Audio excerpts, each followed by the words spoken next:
ठाण्याच्या सार्वजनिक शौचालयात शिवसेना व युवा सेनेकडून लावण्यात आले पाकिस्तान मुर्दाबादचे स्टिकर। जम्मू काश्मीरच्या पहलगाम येथे झालेल्या दहशतवादी हल्ल्यात निष्पाप 26 जणांना आपले प्राण गमवावे लागले। आतंकवादाला थारा देणाऱ्या पाकिस्तान विरोधात देशभरात संतापाची लाट असताना ठाण्यातही पाकिस्तान विरोधात शिवसेना व युवा सेना चांगलीच आक्रमक झालेली पाहायला मिळत आहे। युवा सेनेचे कोर कमिटी सदस्य नितीश लांडगे व शिवसेनेचे टेंभी नाका शाखा प्रमुख शिवसेना वैद्यकीय मदत कक्ष ठाणे जिल्हा प्रमुख निखिल बुडजडे यांच्या नेतृत्वात टेंभी नाका परिसरात आंदोलन करण्यात आले। यावेळी पाकिस्तानचा ध्वज सार्वजनिक शौचालयात चिटकवत अनोखे आंदोलन करण्यात आले। यावेळी शिवसेनेचे, युवा सेनेचे जितेश गुप्ता, जॅकी भोईर, अर्जुन दाभी, किरण जाधव, मिलिंद चव्हाण, निखिल वाडेकर, अभिषेक शिंदे, फैजान मेमन आणि आमिर उपस्थित होते। सोबतच मोठ्या प्रमाणात शिवसैनिक पदाधिकारी मोठ्या आंदोलनासाठी हजर राहिले होते।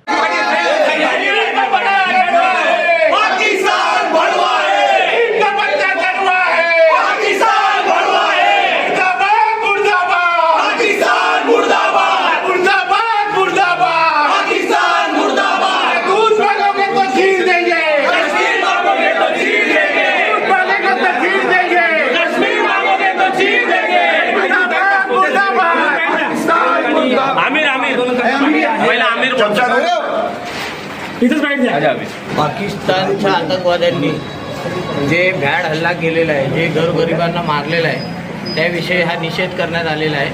आणि जे आमच्या धर्माला जे वाईट नाव ठेवत आहेत किंवा आमच्या धर्माला वाईट बोलत आहेत, तर आमचा धर्म, पहिली गोष्ट तर आमचा धर्म हे शिकवतच नाही। आमचा धर्म हा एकदम पीसफुल धर्म आहे। हे पाकिस्तान्यांनी जे हल्ला केलेला आहे आणि जे आतंकवादी आहेत त्यांनी जे हे हल्ला केलेला आहे, हे फक्त आणि फक्त हे आतंकवादीच करू शकतात। आमच्या धर्मात हे सगळं नाही आहे, असं नाही आहे। आमचा धर्म एक शांत आणि पीसचा धर्म आहे। त्यामुळे हा निषेध आम्ही केलेला आहे। तो काल आम्ही ज्या प्रकारे आंदोलन केलं होतं आणि काल आम्ही ठाण्यातल्या सर्व रस्त्यांवर ज्या देशाची लायकी नाही आहे आणि ज्या देशांनी आतंकवाद्यांना हाताशी घेऊन जो पेलगाममध्ये जो हल्ला केला, निष्पाप नागरिकांचा जीव घेतला, त्यांचा तर आम्ही पहिला जाहीर निषेध म्हणून काल आम्ही ठाण्यामध्ये इथे रस्ते आहेत तिथे आम्ही त्यांचा पाकिस्तानचा जो झेंडा आहे तो तिथे रस्त्यावर लावला, जेणेकरून लोक त्याच्यावरनं चालली पाहिजेत। जे लोक थुकून जे आमचे ठाण्याचे रस्ते खराब होतात कधी कधी, ते रस्ते खराब होऊ नये म्हणून आम्ही त्या झेंड्यावर थुकण्यासाठी फक्त तो तिथे लावलेला आहे। आणि काल आम्ही जसे आज बोललो होतो तसे आम्ही आमचे युवा सेनेचे अध्यक्ष नितीन लांडगे यांच्या नेतृत्वाखाली आज ठाण्यातल्या सर्व शौचालयांमध्ये आज आम्ही हे पाकिस्तानचा झेंडा इथे आम्ही लावण्याला सुरुवात केलेली आहे टेंभी नाक्यापासून। आणि जेणेकरून म्हणजे ज्यांना शौचालयात जायचं असेल, जे शौचालयात बाहेर ज्यांना थुकायचं असेल, ते ह्या झेंड्यावर थुकून शौचालयामध्ये घुसतील आणि या झेंड्याचा ह्याच प्रकारे अपमान झाला पाहिजे, हीच त्यांची लायकी आहे, हे मी तुम्हाला सांगतो। आणि काल ज्या नागरिकांना जी हत्या झाली नागरिकांची, त्यांना मी माझ्यातर्फे, माझ्या शिवसेना परिवारातर्फे मी भावपूर्ण श्रद्धांजली अर्पण करतो। सर्वप्रथम शिवसेना युवा सेनेतर्फे काश्मीरमध्ये जो अतिरेक्यांनी भ्याड हल्ला केलेला आहे त्याचा जाहीर निषेध व्यक्त करतो आणि जे आमचे भारतीय लोक शहीद झालेले आहेत त्यांना आमच्या परिवारातर्फे श्रद्धांजली अर्पण करतो। जसं माझे सहकारी निखिल यांनी सांगितलेलं आहे की पाकिस्तान या देशाची लायकी काय आहे ती आज आम्ही दाखवून दिलेलं आहे। आज ठाण्यातल्या प्रत्येक शौचालयामध्ये आज आम्ही पाकिस्तानचे झेंडे लावत आहोत आणि एक आगळावेगळा निषेध आम्ही पाकिस्तानला दाखवून देत आहोत की इकडची जनता ही सुदृढ आणि आता हे झालेली आहे। तुम्ही कितीही आमच्या हिंदू आणि मुसलमान भावंडांमध्ये जर दुरावा निर्माण करायचा प्रयत्न केला तरी तिकडचे मुसलमानसुद्धा आणि इकडचे हिंदूसुद्धा आता जागृत झालेले आहेत। तुमचाही कुठलाही डाव हा आता इकडे सक्सेसफुल आम्ही होऊ देणार नाही आहे। तुम्ही कितीही आतंकवादी हल्ले केले आणि जरी आमच्या मुसलमान भावांना तुम्हाला वाटत असेल की ते आमच्यापासून दुरावत जातील किंवा हिंदू लोक त्यांच्यापासून दुरावत जातील, तर आता हिंदू मुस्लिम हे एक झालेले आहेत आणि हे हिंदू मुस्लिम भारतातले पाकिस्तान विरुद्ध छाती टाकून उभे राहिलेले आहेत। त्याचप्रमाणे मला आमचे सर्वांचे लाडके उपमुख्यमंत्री एकनाथजी शिंदेसाहेब यांचं सुद्धा कौतुक करावं असं वाटतं, कारण की ज्या दिवशी त्यांना कळलं की हा हल्ला झाला त्वरित त्यांनी श्रीकांत शिंदे फाउंडेशनच्या माध्यमातून तिकडे रिलीफ टीम पाठवली।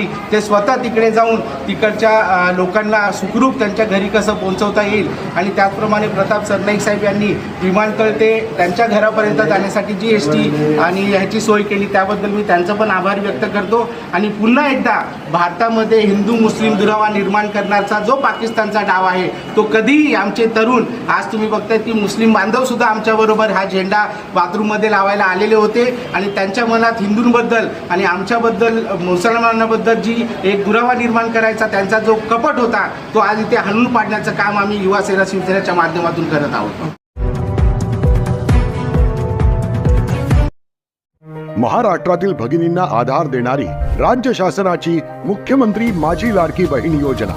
या योजनेअंतर्गत अल्प उत्पन्न गटातील 21 ते 65 वयोगटाच्या भगिनींना मिळणार दरमहा 1500 रुपयांची मदत. अर्ज करण्यासाठी 31 ऑगस्ट 2024 पर्यंत मुदतवाढ. कुटुंबाचं वार्षिक उत्पन्न 2.5 लाख रुपयांपेक्षा कमी असलेल्या महिला पात्र. कुटुंबाकडे पिवळं किंवा केसरी रेशन कार्ड असल्यास उत्पन्नाचा दाखला आवश्यक नाही.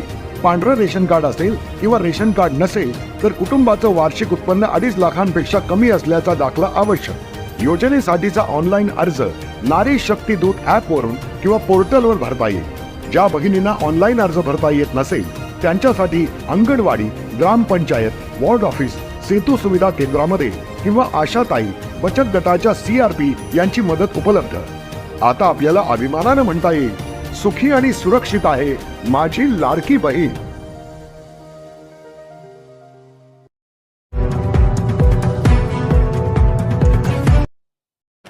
आमदार केळकर यांच्या जनसेवकाचा जनसंवाद उपक्रमाची ख्याती दूरवर. ठाण्याचे आमदार संजय केळकर यांच्या जनसेवकाचा जनसंवाद या उपक्रमाला नागरिकांचा उदंड प्रतिसाद मिळत आहे. शुक्रवारी या उपक्रमाअंतर्गत शेकडो नागरिकांनी आमदार केळकर यांची खोपट कार्यालयात भेट घेतली. यावेळी तक्रारीची 80 निवेदने प्राप्त झाली. महापालिका संबंधित बेकायदेशीर मसाला मार्केट, अतिक्रमणे, अनधिकृत बांधकामे, नोकरी मिळण्याबाबत, हॉस्पिटल विषय, थकीत पगार मिळण्याबाबत, घरांचे विषय, नाला विषय, व्यावसायिकरित्या जागा उपलब्ध करून देण्याबाबत अशा विविध विषयांतील निवेदने आमदार केळकर यांना देण्यात आली. यावेळी खोपट कार्यालयात ठाणे परिवहन सदस्य विकास पाटील, माजी नगरसेवक नारायण पवार, भरत चव्हाण, सुनेश जोशी, ओमकार चव्हाण, दीपक जाधव, ओमकार चव्हाण, महेश कदम, निलेश कोळी उपस्थित होते. आमदार केळकर यांच्या जनसेवकाचा जनसंवाद या उपक्रमाची ख्याती दूरवर पसरत असून या जनसंवाद उपक्रमात येणाऱ्या प्रत्येक नागरिकांचा आमदार केळकर यांच्याविषयी विश्वास दृढ होत चालला आहे. येणार प्रत्येक तक्रारदार हा जाताना समाधानी मनाने जात आहे. आमदार केळकर यांचा साधा, सरळ, मनमोकळा, हसरा स्वभाव हा येथे येणाऱ्यांना आपलेसा करत आहेत. माझ्याकडे येणाऱ्या प्रत्येक नागरिकांचे काम व्हावे ही माझी प्रामाणिक इच्छा असते आणि तसे मी प्रयत्न करतो. मनात कोणताही स्वार्थ नसेल तर कामे मार्गी लागतात, असे आमदार केळकर यांनी बोलताना सांगितले.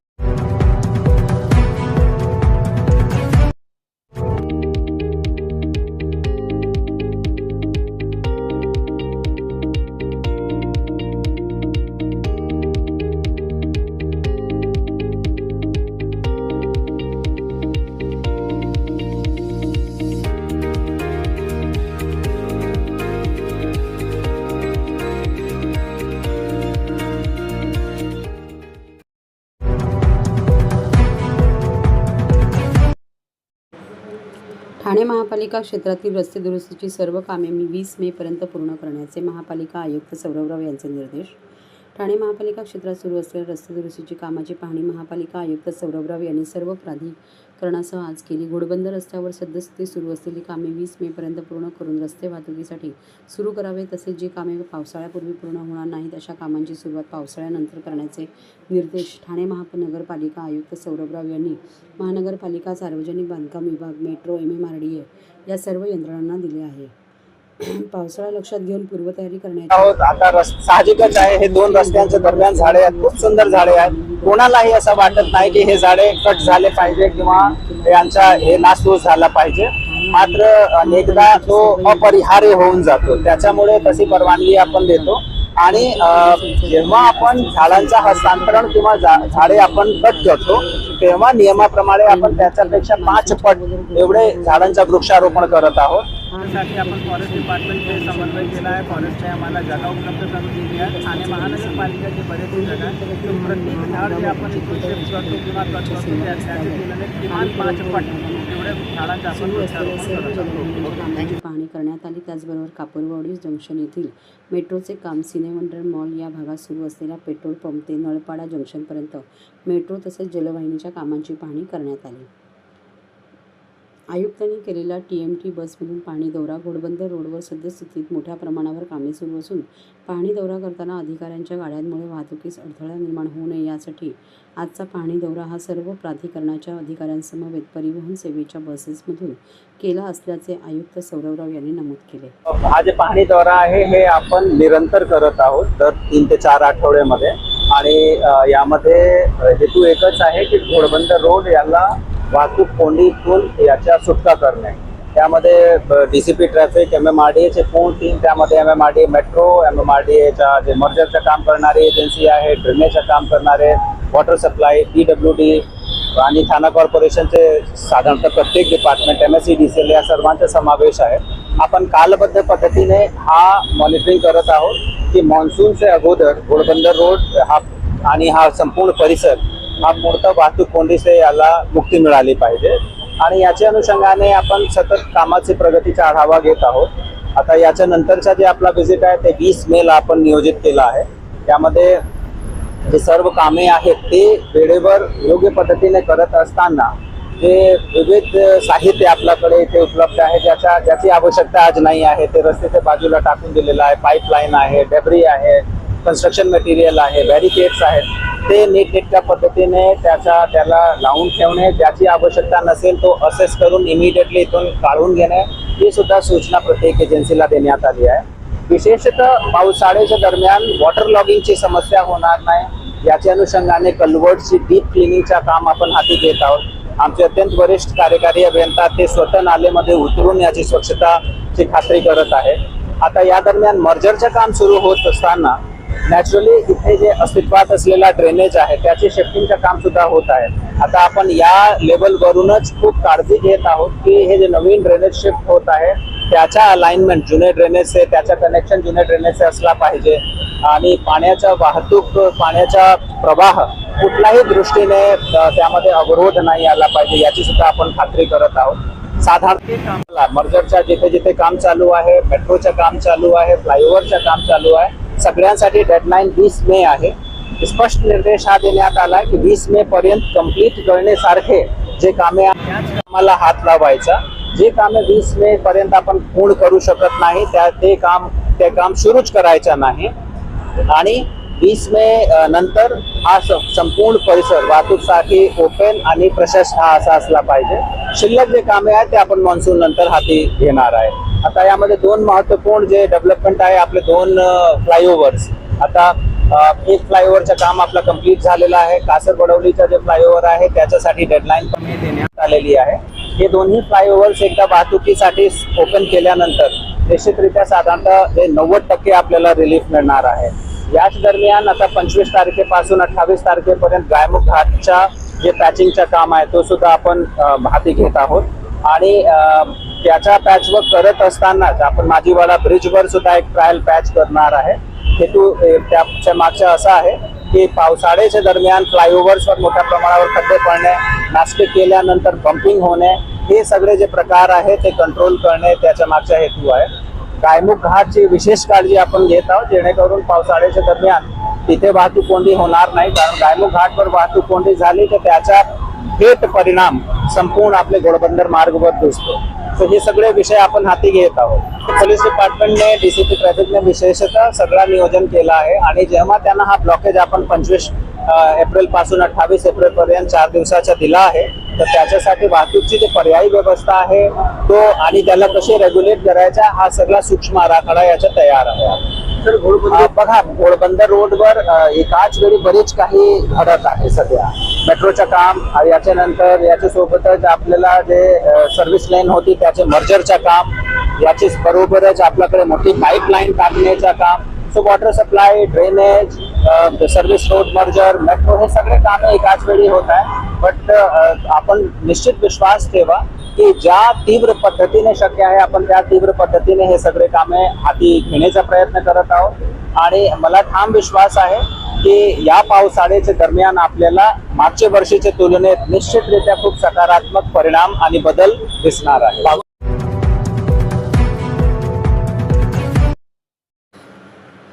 ठाणे महापालिकेच्या प्रदूषण विभागाच्या हलगर्जीपणामुळे सिद्धेश्वर तलावातील मृत माशांचा जीव गेला. तलावाच्या संवर्धनासाठी वारंवार तक्रार करूनही प्रशासनाचे दुर्लक्ष. ठाणे शहर हे तलावांचे शहर म्हणून ओळखले जाते. या ठाणे शहरातील तलावांपैकी ठाणे महापालिकेच्या मुख्यालयाच्या हाकेच्या अंतरावर असलेल्या ऐतिहासिक अशा सिद्धेश्वर तलावाची झालेल्या दुरावस्थेबद्दल शिवसेना नेते यांनी वारंवार ठाणे महापालिका आयुक्तांना पत्रव्यवहार करण्यात आला होता. वारंवार वृत्तपत्रातून येणारी कात्रणं घेऊन 22 जानेवारी रोजी ठाणे महापालिका आयुक्त सौरभराव यांच्या दालनात झालेल्या बैठकीत वस्तुस्थिती दाखवण्यात आली. त्यानंतर 7 फेब्रुवारीमध्ये ठाणे महापालिकेने गाळ काढण्याचे काम सुरू केले आहे असे पत्राद्वारे कळवले, परंतु प्रत्यक्षात कोणतेही काम सुरू केले नाही. त्याचबरोबर ठाणे महापालिकेने या तलावाच्या संवर्धनासाठी राज्य सरोवर संवर्धन या योजनेअंतर्गत 5,50,00,000चा प्रस्ताव बनवून प्रशासनाच्या मंजुरीनंतर सुरू करणार असे लेखी आश्वासन दिले होते, परंतु प्रत्यक्षात कोणतेही काम त्या ठिकाणी सुरू केल्याने या तलावाला दुर्गंधी पसरली आहे. मच्छर, डास आणि यांची निर्मिती मोठ्या प्रमाणात झाली आहे. प्रदूषण विभागाच्या हलगर्जीपणामुळे या तलावातील मृत मासे तलावामध्ये तरंगले.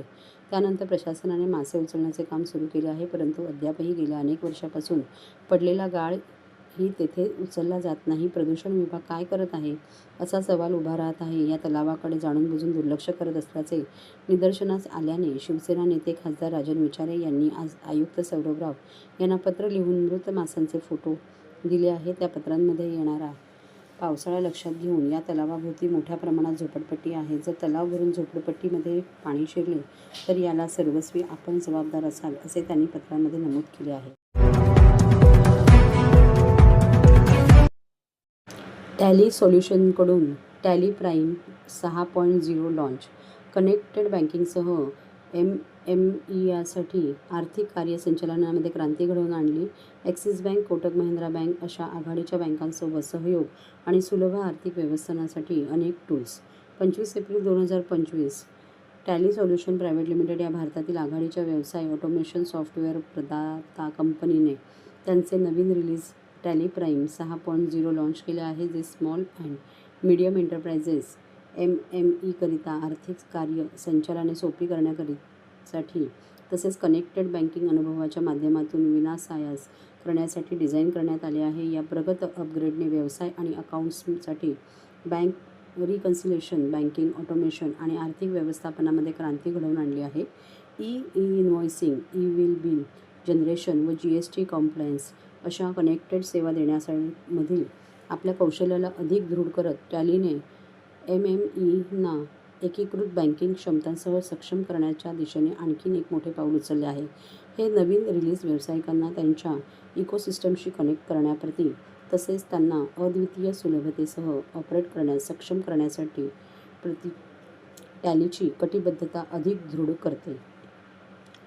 MSME मंत्रालयाच्या मते भारतात महाराष्ट्रामध्ये सर्वाधिक MSME आहेत. नवीन लॉन्च टॅलीचा राज्यातील व्यापक MSME परिसंस्थेला पाठिंबा देण्याचा मनसूबा आहे. भारतातील एकूण MSME उत्पादनात राज्याचा वाटा जवळपास 13% आहे, जो रोजगार निर्मिती, उद्योजकतेला प्रोत्साहन देणे, स्थानिक अर्थव्यवस्था आणि देशाच्या GDP मध्ये भर घालण्यात महत्त्वाची भूमिका बजावतो. राज्यातील वाढत्या MSME परिसंस्थेसह डिजिटायझेशन अत्यावश्यक बनले आहे आणि टॅली सोल्यूशन उद्योगासाठी तंत्रज्ञानाचा भारत के लघु उद्योगों के लिए एक बहुत ही महत्वपूर्ण रिलीज है. ये रिलीज सबसे पहली बार कनेक्टेड बैंकिंग नाम का एक फीचर जो है हमारे व्यापारियों के लिए प्रस्तुत कर रहे हैं और इसके तहत हम हमारे बिजनेसेस को बैंक के साथ जो है कनेक्ट करने की कोशिश कर रहे हैं. 2 बैंक हैं, कोटक और एक्सिस बैंक, जिनके साथ हमने टेक्निकल कोलैबोरेशन किया है और उनके साथ कस्टमर जो है अपना पूरे का पूरा बैंकिंग का कारोबार जो है वो कनेक्टेड तरीके से कर पाए. इसके अलावा 140 से ज़्यादा बैंक हैं जिनके साथ कस्टमर जो है ऑटोमेटिकली बैंक रिकन्सिलेशन का जो काम है वो बहुत ही सरल और सहज तरीके से कर पाए. लेकिन यही सारा कुछ नहीं है. इसके अलावा 1 अप्रैल से सरकार ने एक बहुत इम्पोर्टेंट जो है नोटिफिकेशन जारी की है, वो है HSN समरी का। उसके तहत किसी भी बिजनेस को जो GST में रजिस्टर्ड है उनको B2B और B2C समरी अपना जो है अलग से रिपोर्ट करना होता है। और मुझे ये बोलते हुए बहुत खुशी है कि हमारे रिलीज 6 में ये चीज़ उपलब्ध है और मुझे ये कॉन्फिडेंस है कि हमारे बिजनेसेस को इस चीज़ का बहुत ज़्यादा फ़ायदा होगा। आगे इस साल हमारे कंपनी के तरफ से हम बिजनेसेस के लिए और भी बैंक्स के साथ जो है कनेक्टेड बैंकिंग और पेमेंट इत्यादि और भी एडवांस्ड फीचर्स जो है हम बिजनेसेस के लिए लेकर आएंगे।